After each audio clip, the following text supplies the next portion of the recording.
In Brazil, in the city that's grown to be the third largest on Earth, Ricardo Semler has created what's been called the world's most unusual workplace. Today is a good example. Friday afternoon, maybe half the office is empty.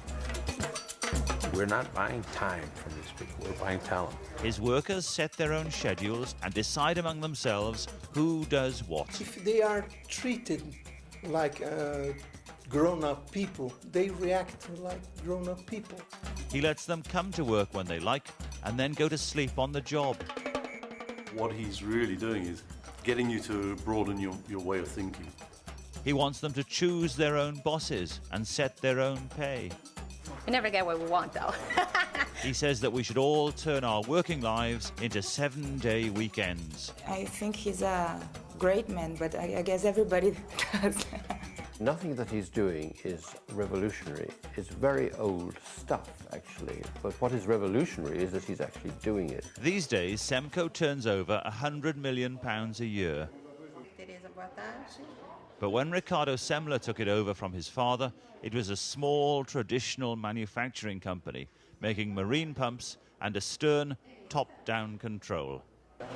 What made all the difference was when Semler reorganized the workforce into small, autonomous teams of a dozen and gave them the responsibility to run everything in their area as they saw best. It went into things like, how could we possibly tell people that we trust them completely and then search them when they leave? So we started going from the very simple issues of, for example, getting people to choose what uniforms they wanted to use, if at all, and what color.